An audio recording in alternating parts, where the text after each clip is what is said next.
Bem-vindos ao Grupo Marcos, eu sou Carlos Luiz, você está no Nova Geração 152, Triste Alegria. Vamos refletir sobre as nossas ilusões. Normalmente as ilusões são alegres, normalmente, porque senão fica mais difícil elas nos enganarem ou nós nos auto-enganarmos.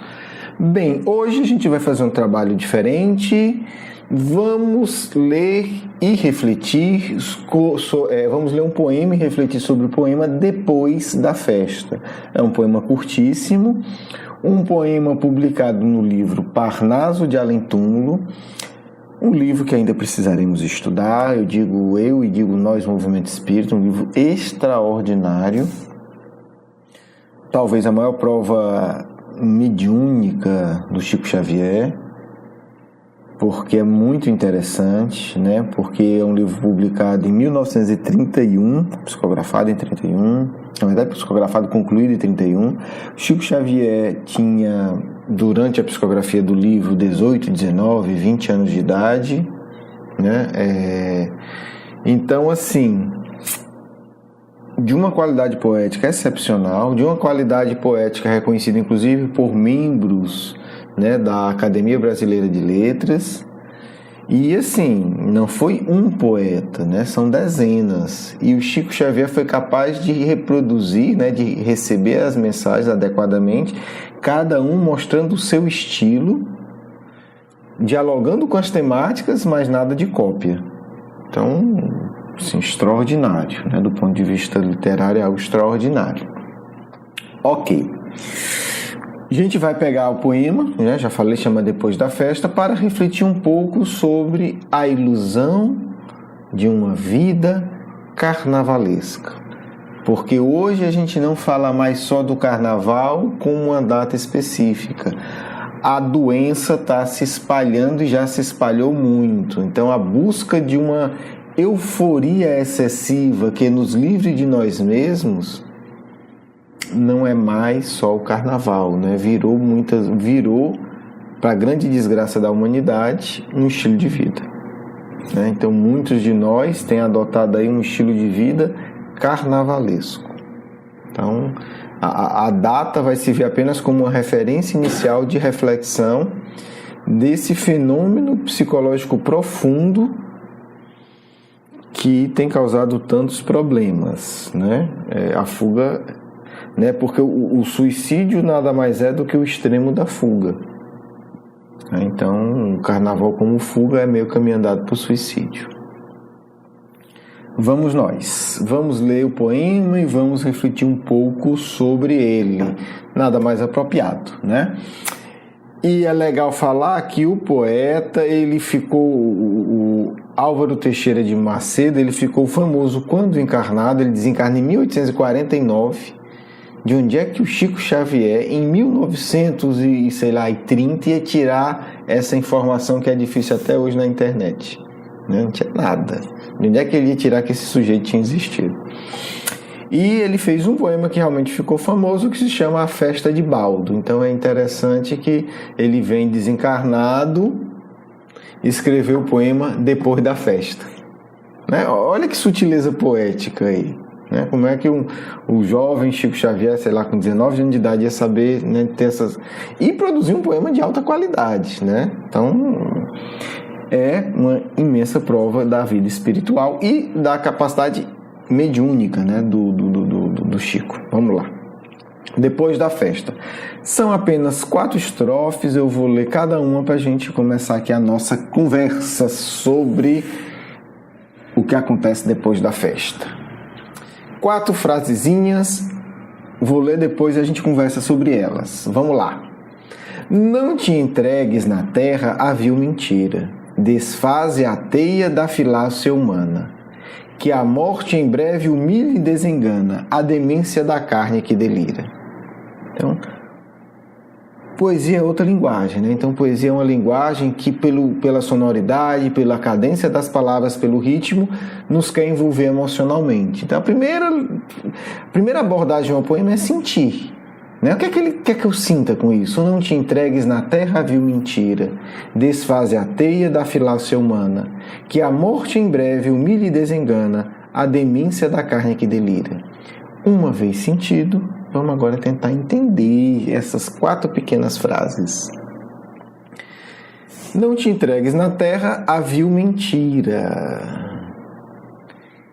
Desfaze a teia da filácia humana. Então a gente tem aqui uma mensagem, né? Filácia é o desmedido amor próprio, narcisismo, é colocar-se no centro, é querer ser a medida das coisas, é querer ser o sol do universo. É o grande erro de Adão, né? Pelo menos como nos ensina Haroldo Dutra Dias, eu concordo, é o grande erro de Adão, quer dizer, colocar no centro. Então, é a mentira de achar que o universo existe para nos servir. É olhar a vida, é olhar as pessoas sempre desse ponto de vista. O que é que fulano pode me servir? Pode me dar prazer sexual, pode resolver um problema para mim, pode ser útil, pode me aplaudir, pode me arranjar um cargo bom. Então, essa é a lógica, né, da filácia humana. Né, desse narcisismo de tudo tem que ser avaliado e visto em função do meu desejo, do me atender. Então essa é uma vil mentira, é uma mentira terrível, né? Então ele sugere, não te entregues a isso. Ele vai depois explicar por quê. Não precisa o porquê aqui. Ele vai... Ó, a linguagem da poesia. Que a morte em breve humilha e desengana. A demência da carne que delira, né? Há uma troca de sequência aí. Porque isso tudo ele está dizendo que é o quê? Essa filácia humana, essa vil mentira. Isso é a demência da carne que delira. É a carne... O que é demência? É a carne enlouquecida. São os desejos materiais. É a postura psíquica que leva ao delírio. Só que esse delírio ele vai começar a ser corrigido com a morte. O que é que a morte faz com tudo isso? Humilha e desengana. Rearrumando a explicação. Quando nós queremos ter uma vida alucinada, de demência, de loucura, querendo tudo usar para a nossa satisfação, vai chegar uma coisa chamada morte, uma experiência que ninguém escapa. E essa experiência ela vai humilhar e desenganar. Por quê? Porque, como diz o povo, quanto mais alto, maior a queda, meu filho. Quanto mais loucura, quanto mais você achar que pode usar as pessoas, quanto mais sua vida for a satisfação da carne, dessa loucura psíquica, dessa postura emocional, mais a morte vai lhe humilhar e vai lhe desenganar. Desenganar. Né? Muitos de nós atravessam a vida criando demências e delírios. Eu sou importante, tudo tem que ser em função de mim. O sol hoje nasceu porque eu queria. Deus tem um cuidado especial comigo. Deus me ama mais do que os outros. Haverá um desengano nesse ponto de vista. E aí você vai se sentir profundamente humilhado. Né? E às vezes enlouquece, porque não suporta o grau de humilhação. Porque você quis, né? Inspirado pela sua vil mentira, se colocar acima. E aí agora ele vai para a parte mais material. Entenda, olha que bonito. Primeira estrofe. Ele está falando de uma postura psíquica. E está alertando, olha, a morte não vai deixar isso continuar. Se nada lhe parar, a morte para. E aí vamos para a segunda estrofe. E aí ele vai falar das paixões materiais. O gozo desfalece a própria gana. Toda vaidade ao báratro se atira. Sob a ilusão benaz chameja a pira da verdade celeste soberana. O que é a poesia? A poesia é o poder de expressar muito com muito pouco. Isso é a poesia. A gente vai ver que aqui tem muito. 4 frases. E ele tem aqui toda uma teoria psicológica da compulsão e toda uma verdade espiritual. Vamos lá. 4 frasezinhas. O gozo desfalece a própria gana. É o grande problema do viciado, essa frase. É o grande problema do vício. Por quê? Porque o gozo desfalece a própria gana. O que é isso, gente? O prazer, a busca do prazer, o prazer excessivo, ele destrói a própria fonte do prazer. Olha que louco. Porque Deus permite o mal, só que o mal é finito. Talvez seja isso talvez seja essa uma das explicações quando diz que o mal não existe. O mal é finito, o mal é limitado, o bem que é ilimitado. Por quê? Porque o prazer do bem ele se multiplica ao infinito. O prazer ruim, ele se destrói a si mesmo. Então ele não tem como ser infinito. Talvez seja difícil, mas eu vou falar bem claro. Alcoolismo. Qual o problema do alcoólatra? O indivíduo começa tomando 2, 3 copos de cerveja e tem um barato e fica massa. Ok. Depois, para ele ter aquele prazer, ele precisa de 6, de 8, de 15 copos. Cerveja, chopp, seja o que for. Chega a um ponto que aquele indivíduo bebe um engradado de cerveja e não sente 10% do prazer que ele sentia com uma cerveja. Isso é fato. Isso não é opinião. É fato constatado na prática, é fato constatado em laboratório. Essa é a loucura do vício, porque o indivíduo ele aumenta a dose e não consegue ter o prazer inicial. É isso que ele está dizendo. Aquele prazer desequilibrado, ele vai destruir a causa dele mesmo. Então o indivíduo vai aumentando a dose até chegar na overdose.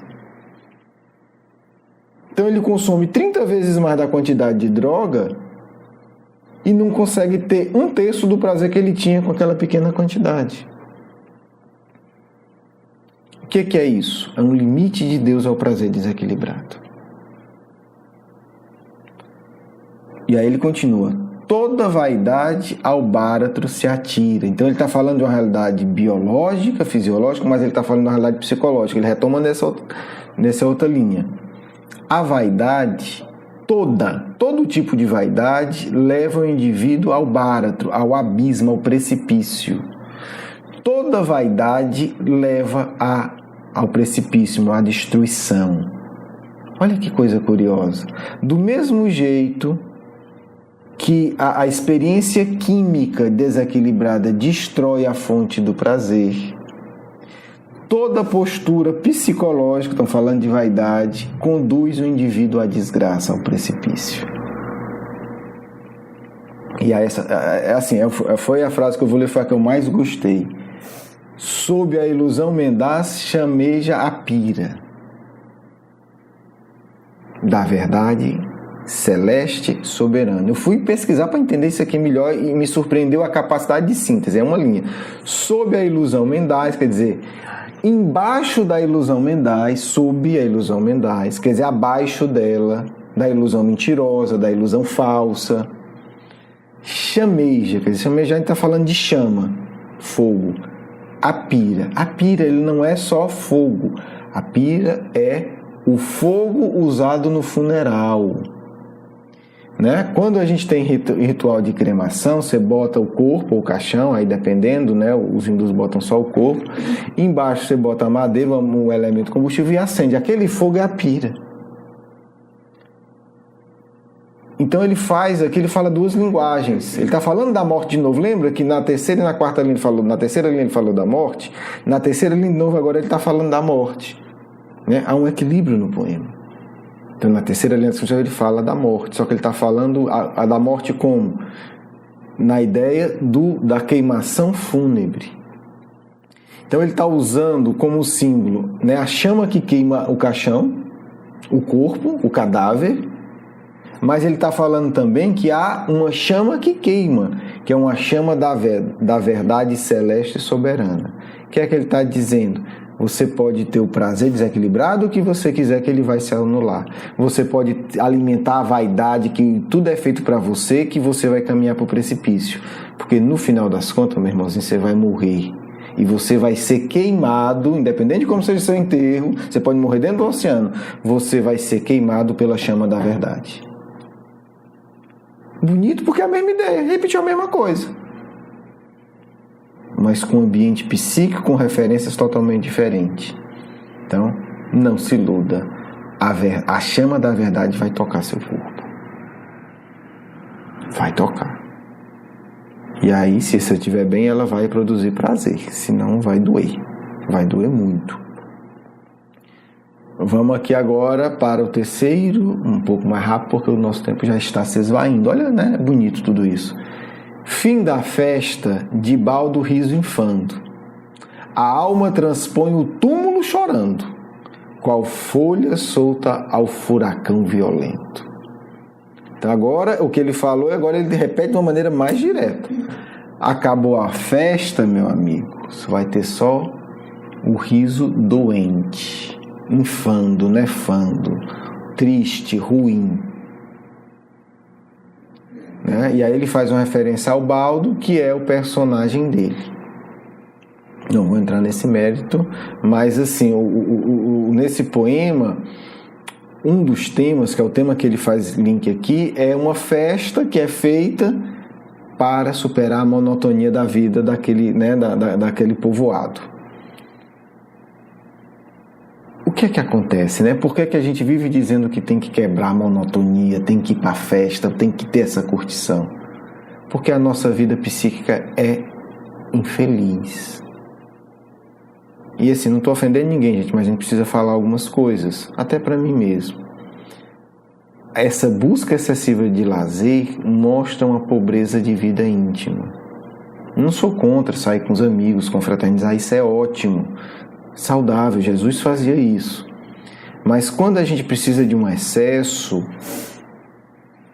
é porque dentro a nossa vida está muito pobre, né?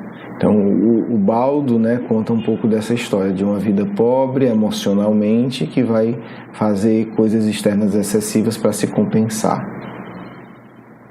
Só que fim da festa de baldo, riso infando.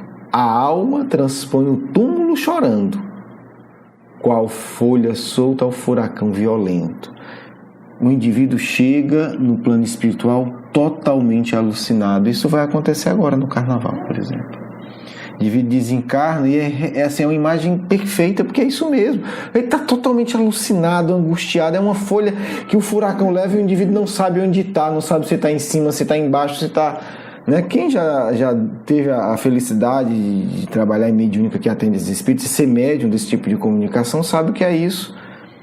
Você perde a noção do que é alto, do que é baixo, o indivíduo está totalmente perturbado. É todo um processo para ele lembrar quem ele é, para dizer que ele morreu. Não é um indivíduo perdido que não sabe se morreu não, gente. Ele está muito mais perturbado do que isso. Muito mais, 100 vezes mais. Então, assim, a imagem é verdadeira, é isso, é uma folha num furacão violento. Miserável está ali totalmente perturbado.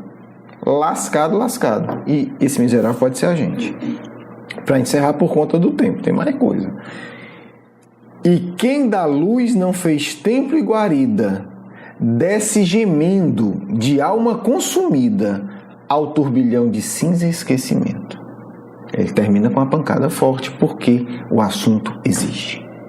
É isso. Quem não se protegeu com a luz, quem não usou a luz como proteção, desce gemendo de alma consumida. Vai ler qualquer mensagem de espírito sofredor que está lá no céu e inferno. Vai ver a situação de quem desencarna infeliz. Vai prestar atenção numa comunicação mediúnica de um espírito que teve esse tipo de vida de festa. Qualquer lugar do mundo, qualquer médium serve. Às vezes de médium sabe nem que é médium, mas da comunicação. Então, é o acolhimento do que foi plantado. É a escolha. Ah, mas essa linguagem é muito dura. É não, filho. Duro é essa realidade. Essa linguagem é amena. Essa linguagem é suave. Essa linguagem é ainda alimento para a criança espiritual. Duro é a realidade, duro é você ver isso, duro é você sentir isso, duro é você conversar 10, 15, 20, 30 minutos com o espírito que está passando por isso. Duro, na verdade, não é nada disso. Duro são os séculos de recuperação que ele vai precisar. Isso é duro. Isso é duro. Duro é você ver um espírito que viveu assim, suplicando para vir deficiente. Porque ele não consegue sequer aguentar, imaginar que ele vai ter mais uma encarnação vulgar e vai passar pelo que passou.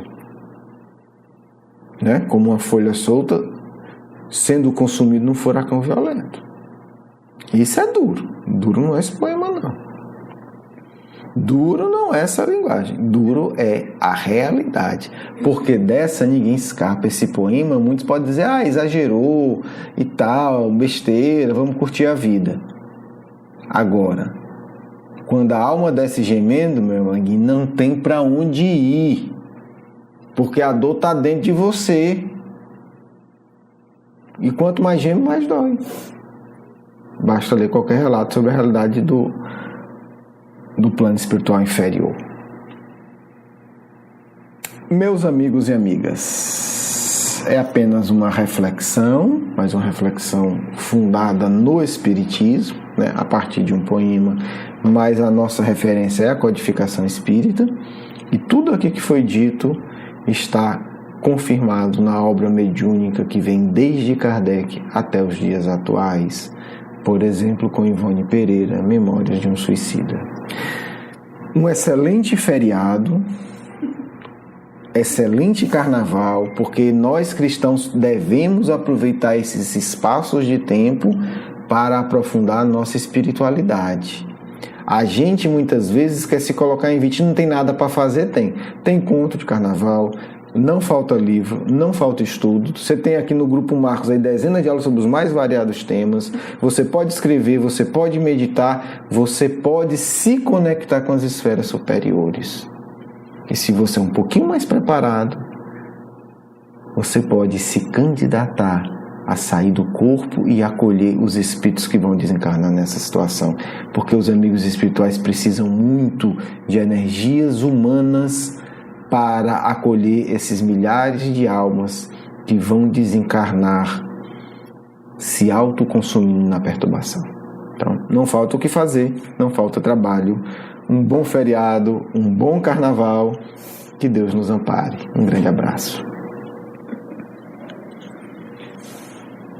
Queridos filhos e filhas, peço a todos vocês que me ouvem, oração, muita prece, muita. Espírita não é para ser folha ao vento, levado pelo furacão da iniquidade. Quantas tolices nos corações espíritas, quantas cenas sensuais no coração daqueles que precisaríamos do auxílio para acolher energias elevadas. Quanta estupidez naqueles que conhecem a verdade do Consolador. Preciso de você. Preciso que você ore com firmeza. Preciso que você ocupe mente vibrando pelos dementes. E tanto precisaríamos que estudiosos espíritas nos auxiliassem, criando uma consciência e uma atuação espírita durante o carnaval. Precisamos de plantões espirituais, precisamos de pessoas encarnadas para atender aqueles que estão à beira do suicídio. O carnaval não gera o suicídio de forma imediata, mas o carnaval é o período que trevas consegue concluir processos de autodestruição. Onde estão os braços? Onde estão os corações? Precisamos atuar. Precisamos grupos que digam: estou aqui. Vamos trabalhar juntos. Espíritas, onde vocês colocarão o coração de vocês durante esses dias? Precisamos de corações que sejam colocados a serviços do amor, do socorro e da cura. Quantas situações já estamos vivenciando por conta desse período na pátria do Evangelho. Quanta angústia, quanta tristeza, quantas mortes já geradas, quanta dor acumulada, para que vá explodir em busca de gozos doentios e nefastos. Filhos, não precisamos de comadres condenatórias do carnaval, de palestrantes que escarnecem o Cristo com críticas labiais à conduta dos seus irmãos. Precisamos de corações que servem. Precisamos de corações que suplicam uma sintonia melhor para que o mundo seja menos podre durante esse período. Precisamos daqueles dispostos a enxugar feridas tristes que habitam os corações dos que gozam com corpos muitas vezes deslumbrantes, mas que carregam chagas seculares que pioram, filhos. Somente quem é capaz de ver isso será capaz de se condoer de seus irmãos doentes e será capaz de estar em nome do Cristo ao nosso lado, auxiliando ao que mais sofre. Não esqueçam, acendam uma pequena vela em vossos corações iluminados, para que esses espíritos perdidos encontrem o caminho do Cristo. Que essa vela que simboliza vossos corações um dia se torne uma chama e ilumine muito mais. Mas hoje pedimos apenas, acendam essa pequena luz em seus corações, e isso já será muito, se for feito em nome do amor, do amigo espiritual de sempre. Quero agradecer o seu carinho, a sua atenção, e para conhecer mais do nosso curso Educação Espírita, um convite à juventude, do nosso programa Nova Geração e os nossos livros, por favor visite o nosso blog grupomarcos.com.br. Você é muito bem-vindo. Um grande abraço.